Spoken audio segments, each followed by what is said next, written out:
Hello, my name is Jonathan Forster and welcome to the Multi-Story Thinking Podcast on interior design. I'm an interior designer and educator. My job is to improve quality of life and productivity by helping people to create beautiful and practical spaces to live and work in. The Multi-Story Thinking Podcast takes an educational slant to the interior design world. If, like me, you are curious about how things are done within the industry, how people got their breaks and how they've developed their careers, and get some top tips and advice, then this is a podcast for you. So sit back, relax, as we help unravel the mysteries of interior design.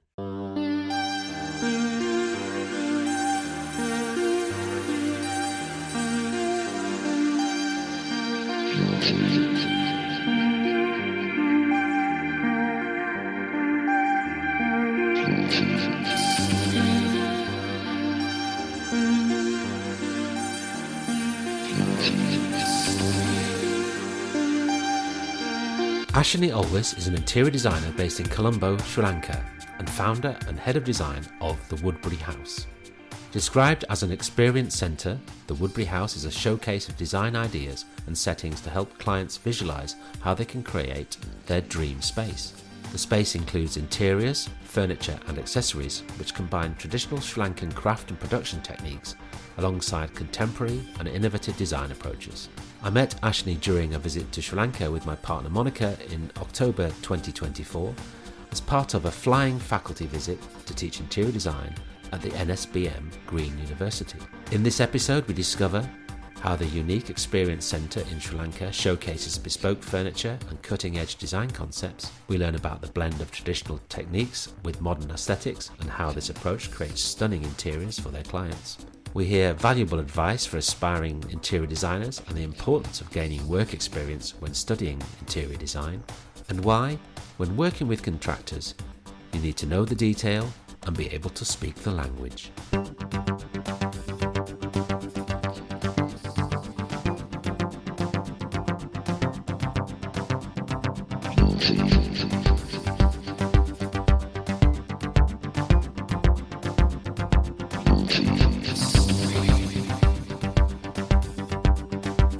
Thank you for inviting us to visit your space here. Can you just explain a little bit about what the concept of Woodbury House is? Yes, Jonathan, it's lovely to have you here and thank you for remembering me.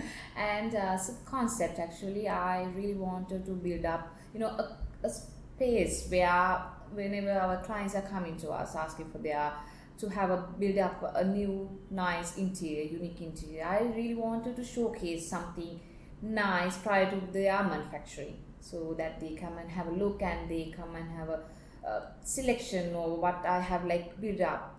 So for that, I wanted to create a space with a collection of concepts so that they can come and do their selection. And this space was created for that.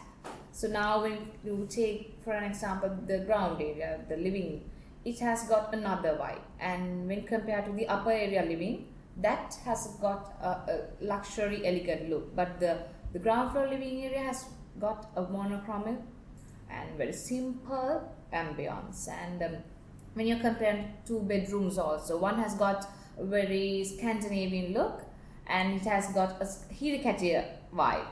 But the other bedroom has got a very elegant luxury look. And the materials, of course, I have gone for when it comes to the Scandinavian vibe. It has got the localized material. But this one, the luxury bedroom, it has got very pure, sleek, automotive painted and very, high gloss effects. So yes. I have gone for those finishes as well. We've walked around and you've got these little zones. And there's some amazing details, and lots of those things are unique to your manufacturing process, aren't Yes. they? And you're working with craftspeople Yes. to develop those.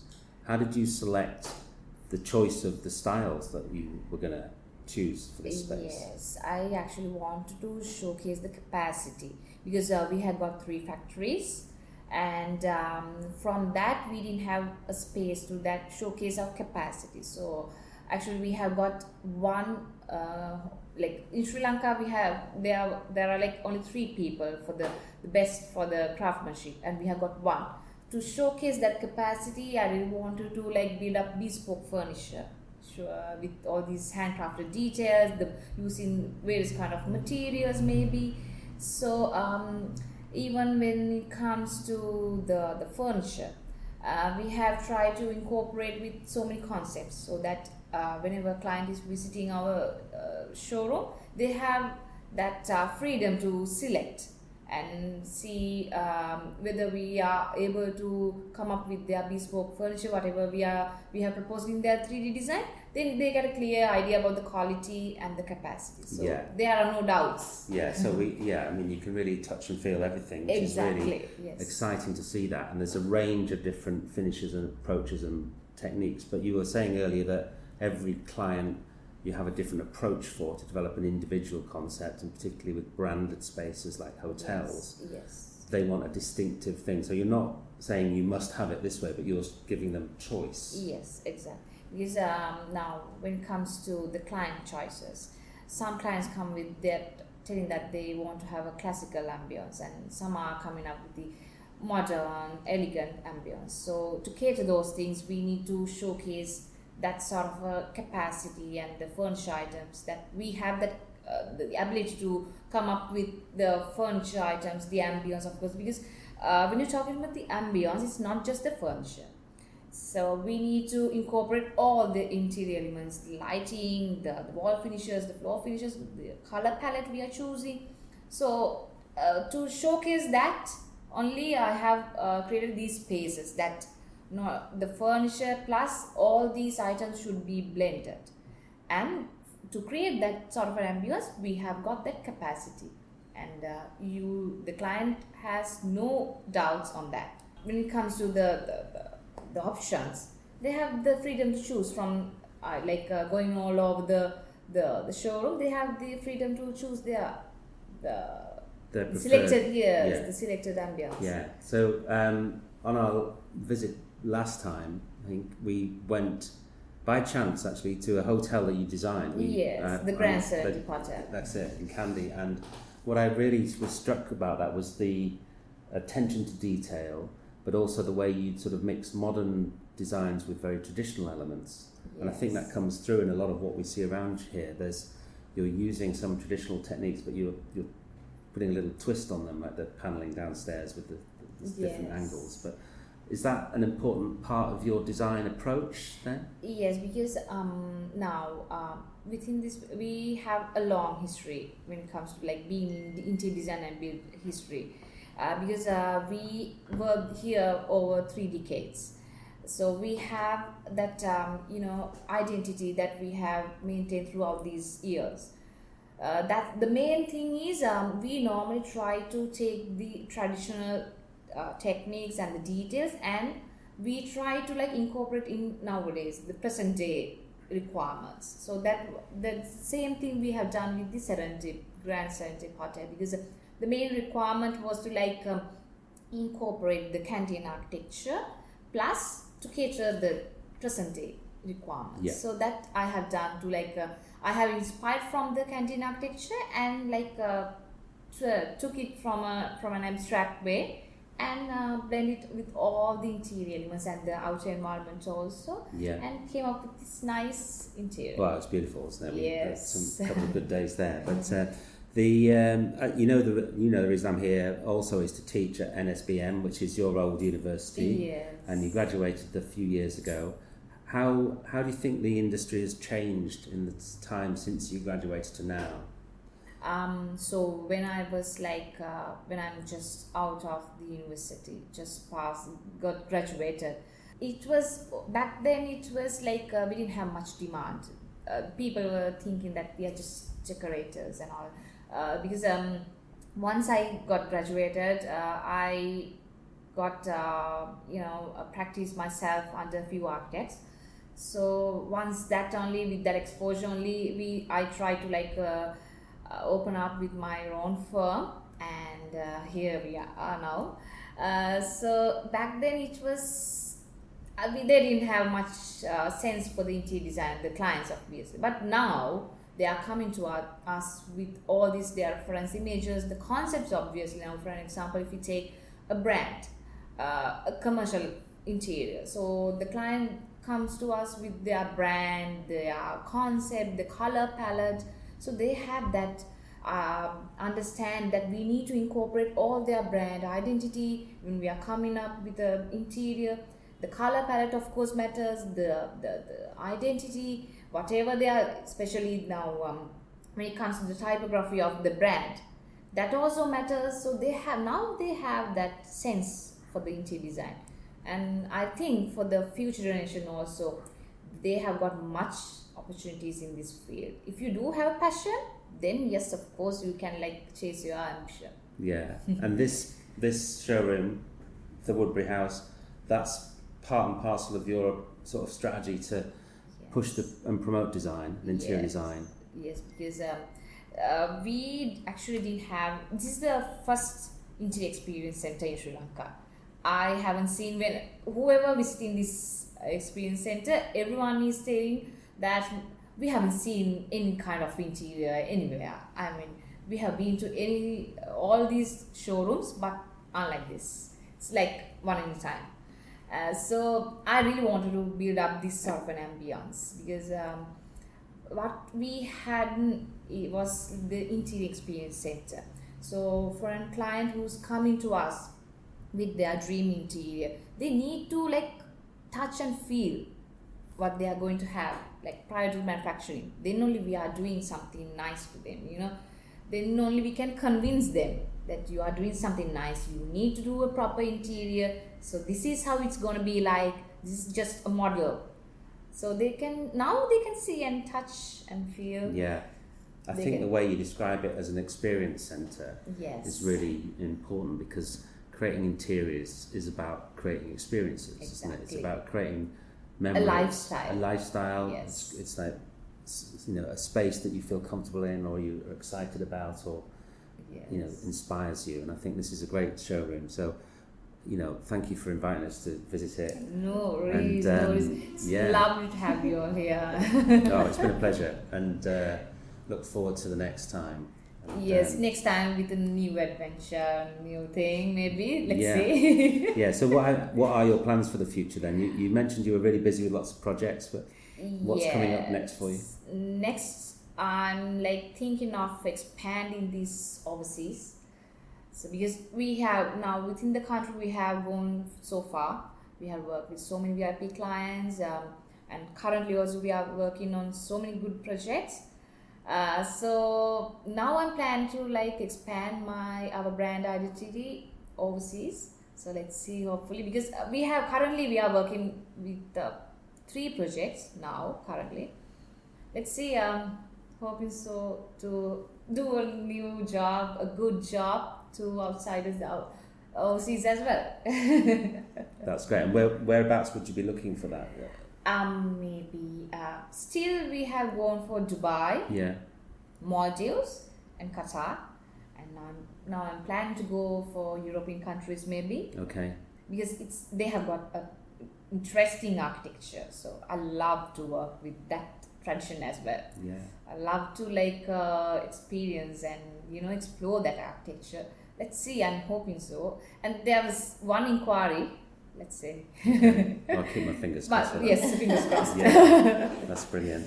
Yes, and I should mention NSBM because my professional, lecturers and my team and all these lecturers, they have like given me good exposure there. We have actually, for anyone who's listening to this podcast, I would like to ask, come and join with NSBM because they have got good exposure for all these learners. That's why we are here now with that exposure only. Yeah. So please. Well, they talk very fondly of you. Yeah. And in my little way of the bits of teaching I'm doing, I'm going to do my best to try and create some more versions of you and help build the Sri Lankan interior design industry. The students, we got so much of exposure. I don't know, they are doing field trips? I don't know, out to see other places and things? Because earlier, per year, we went on like 10 at least. Yes, 10 field trips. From them only, we got to learn like, oh my God, this is the architecture. Yeah. This not only the wordings and all. Yeah. Yeah. You need to go and the experience. We are interior designers. Yeah. We need to go and see. Yeah, exactly. Not like the managers and all. Yeah, You think they've got quite a lot of work, don't you? You think they're not overworked. I don't mean the word overworked, but you say they've got quite a lot of modules. They have a lot to do, which is good. They have got so many sleepless nights. Yeah. Yes. Yeah. I thought compared to your ones in It's hard to tell England, exactly, but it's quite rigorous, the work, which is good. Yeah. Because it's a tough industry, you need to learn the skills and all the different approaches. From A to Z, there's so much pressure. They have to bear that. Otherwise, you can't survive in this field. No. Pressure is the main thing. You need to bear that. Yeah. So how do you cope with the pressure? Oh my God. Actually, I have 5.5-year kid and I'm married. Yeah. But with that, I'm like balancing everything. I need balance. Yeah. Yes. Yeah. I have good support from my husband though. Yeah, that's good. That's Yeah. what you need. What does he do? He's a businessman. He's from this field. Okay. So he owns all these factories. He has C1 class construction company. Right. So we are the main subcontractor of Access. You must have heard Access. Yeah. Yeah. So he's doing all those things. He's doing that side. And Yes, you're I'm doing this nice. side. That's nice. Do you work on the same projects or at any time? Or? Sometimes we Sometimes, do, but yeah. he do another. Like he's getting so many bigger projects Right, okay. than mine. Yeah. Yeah. But that's good. You're all in the same industry. At least, yes, you can understand each Yes, other's pressures exactly. and work. And Yeah. He's working with Dhammika Perera. You must have done. Oh yes. Yeah. Yes, he's working with Yeah. him as well. Yeah. And have you got any advice for NSBM students who are thinking there's lots to do here? How do I Yes. cope? I mean, you need to get the experience first. Without, especially the practical knowledge, is the main thing here. That must be the base, because even though you know how to do the designs, you know how to do the SketchUp renderings, you know how to select the color palette, that doesn't matter. The practicality must be there. You to follow the contractors, because anyway you are going to build up this in a real life, So you need to incorporate with the contractors, and you need to go down and see the details. Then only you can maintain all these, control these contractors. Yeah. Otherwise they will be like just they won't listen to you. They Yeah. know that okay, that girl doesn't know anything about this. So early, yes. Oh my God, I had to face a lot of challenges because they didn't listen to me at all. Some. But when I came up with, because they have got their own language, the vocabulary. Yeah. So when I come with that, and I showed them that I know, I'm the designer, I know everything. And then they started listening to him. So that's what I told. We can't blame them. We need to maintain our, the character identity. Yeah. They will listen to us. Yeah. That's how it works. yeah, no, fair enough. But now it's okay. I know how to handle them. Yeah. Yeah. You've got to learn the language, haven't you, and Yes. understand what their motivations are. Practically. Yeah. We need to know the details. Otherwise, they don't care. Well, thank you. And, next time we come, we'll definitely look you up. Let's meet next year then. Yes, let's do New it. adventure.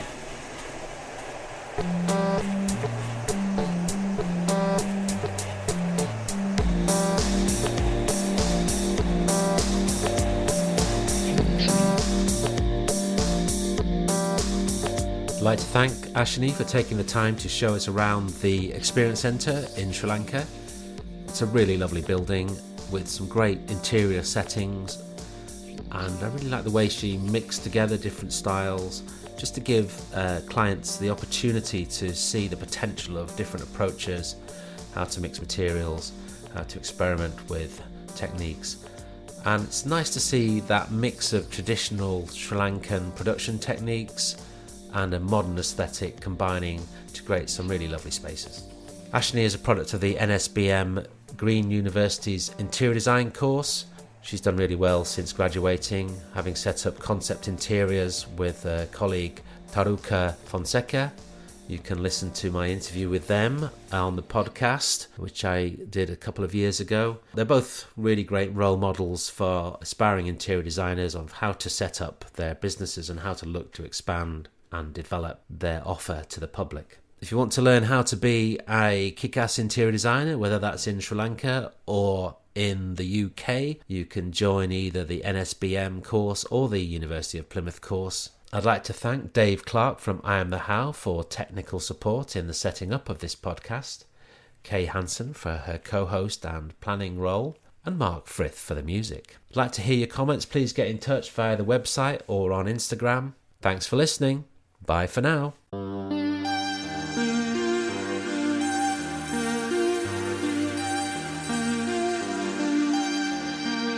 Thank you.